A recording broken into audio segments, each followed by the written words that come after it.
We'll all face aspects of the crucifixion at some point in our lives. And we'll all be challenged, just as Jesus in this situation was challenged. This year has been, to some extent, a crucifixion for the world. There's been the fear and anger as the pandemic spread. The grief of those who've lost people in the illness. The heroism of those health workers who put themselves in harm's way for others.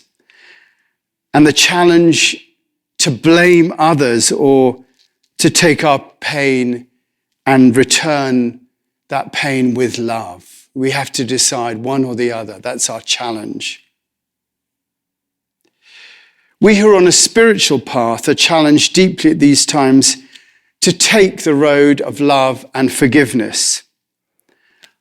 Our minds mock us as the chief priests and the witnesses mocked Jesus. He saved others, but he cannot save himself. Come on, let your trusting God rescue you from this. It's often said that we live in difficult times. And I want to repeat that quote that I used a few weeks ago from Garshan Rinpoche, who spent some time in prison. And in these difficult times, it's interesting just to hear this quote from him. He says, "The extent of your realization or your enlightenment will only be known when you encounter difficult circumstances. You will not know the extent of your realization when things go well. When you find yourself in a troublesome situation, when you're in great pain, when an intense emotion arises, only then will you know where you're at with your practice." This year has been, for all of us, a time to find out the extent of our realization, how we have reacted to the fear of getting ill, to losing a loved one, to the isolation, to the financial hardships, to all the pressures that have come our way. And it's been different for each of us. We've all had our own mini crucifixions through this. When something happens, there's always a place to go within us that will enable us to respond appropriately. We have to fully experience what's happening, not try to minimize the pain by blaming someone else. We take up the position of the adult in the room and see the pain as the raw material that the universe is giving us to transform. Our response to this affects us, the situation we're in, and everything that connects to that situation, which, given that we are all of a one in the universe, means it affects everything. Our response affects everything.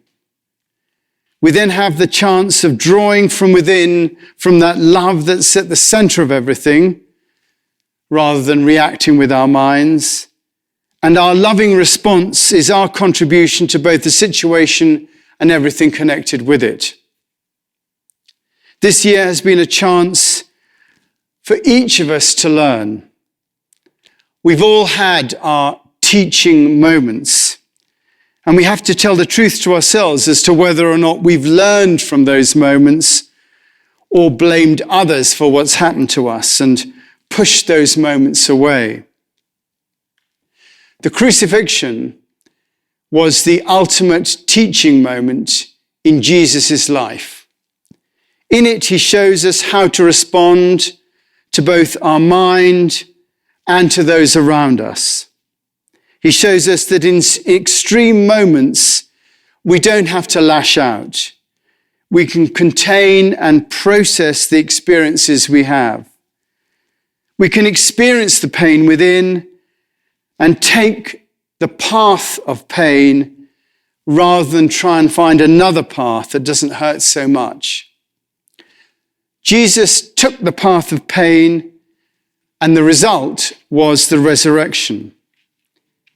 In taking our path of pain, we too set ourselves up for that resurgence of love, or that resurrection in our lives.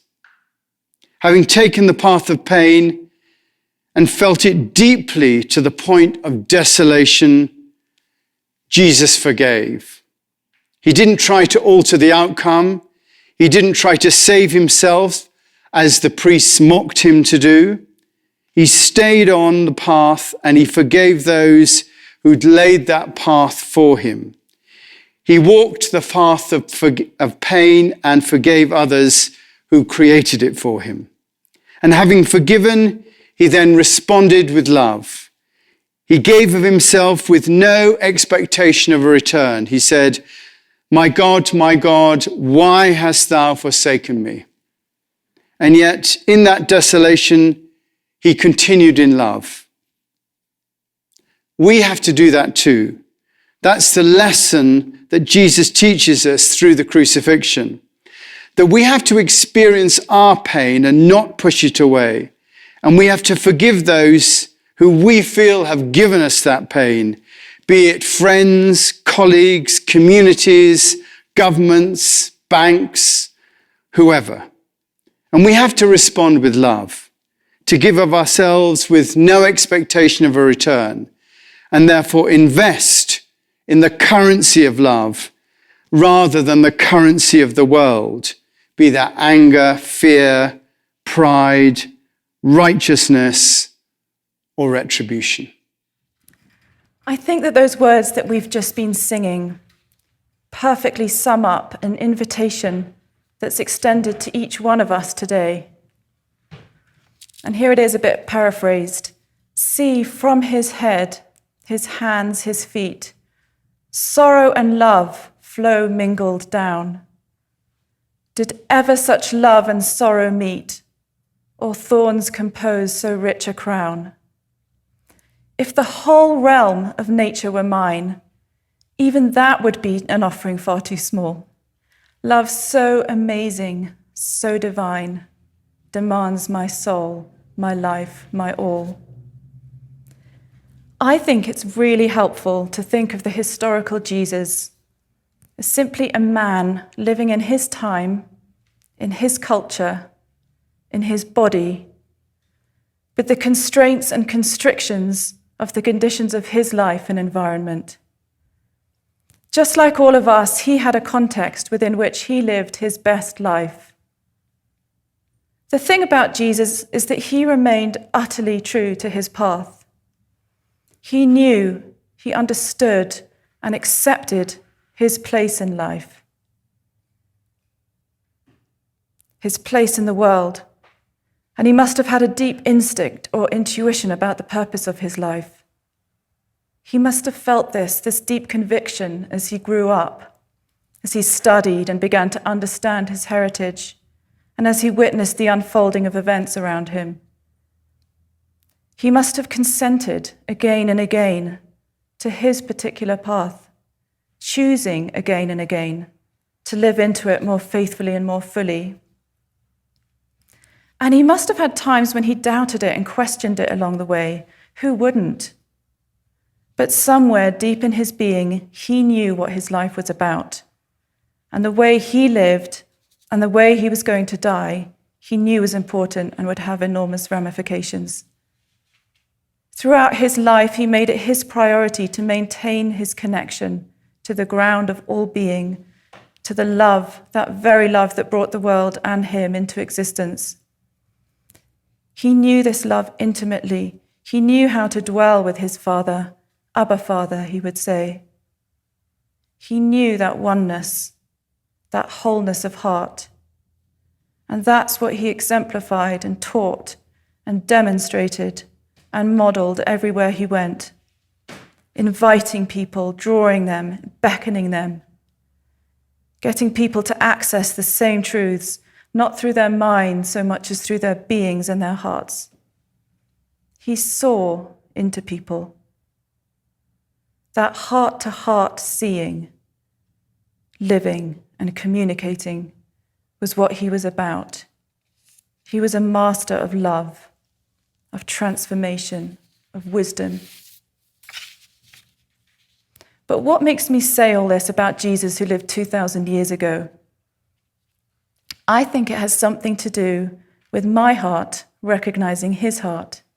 There's a mutual seeing, a recognition, something my heart knows is true and life-giving that I cannot not respond to. And I think that there is something similar for each of us. We all have a path to follow. We all have the ability and the capacity to see, to recognize, to know. And it's responding to this inner seeing that is so important. Whatever the particularity of that seeing, and it will be a bit different for each one of us. And so I think there's an invitation extended to us on this Good Friday that right now in our lives, in the middle of this pandemic, in our context, that we are invited to a way of living and loving and dying, including all the little deaths and losses that we all experience every day, that Jesus modeled for us. Because he approached his death as he lived his life. As he lived, so he died, with complete commitment and presence. Somehow he was able to access or live into a most profound and foundational trust that sustained him, even as part of him clearly felt abandoned in his process of dying. He gave himself in trust, in humility, in love. He poured himself out with extravagant generosity, and he demonstrated how to bring together love and sorrow. He revealed to us that the two will always go together until we reach that omega point that Nicholas was talking about, that in our sorrows, to the extent to which we give ourselves to our griefs, allowing them to gentle us and soften us, that it's in doing that that a sacred alchemy takes place inside us. We find we are met and accompanied, even empowered, and we find a deeper capacity for loving and a fullness of heart. So next time you are visited, as Rumi would say, by a sorrow or a grief, and it may be yours or someone else's, just pause, see it, pay attention to it, look at it with compassion. Gently allow your body to receive the pain of it, to whatever extent you're able to. Not pushing it away, not renouncing it, but allowing it. And in so doing, invite that wonderful accompanying presence to meet you in it, to accompany you in it.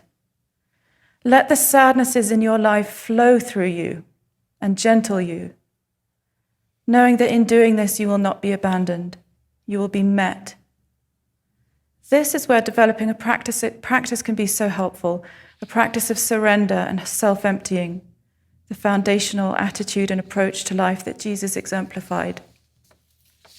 So we can enter into our sorrowing and our grieving, our loving and our dying, with equanimity of being, with a deep assurance of being held and accompanied and sustained, come what may, with a conviction, just like Jesus had, that history of which our lives are a part is all heading somewhere good.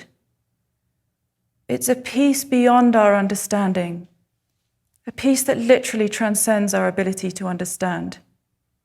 It's a knowing, it's a fullness of heart, that as we give ourselves to our particular path, whatever that may be, that we will happen upon and live into an ever more fulfilling, life-giving, generative way of living and loving. So, what is your path? What is your path? Are you remaining true to it?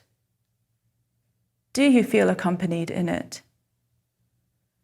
What might you do differently in your life in service of this path, in order to live and love more fully and more authentically? Is that something that draws you, that beckons you? Love so amazing, so divine, demands my soul, my life, my all.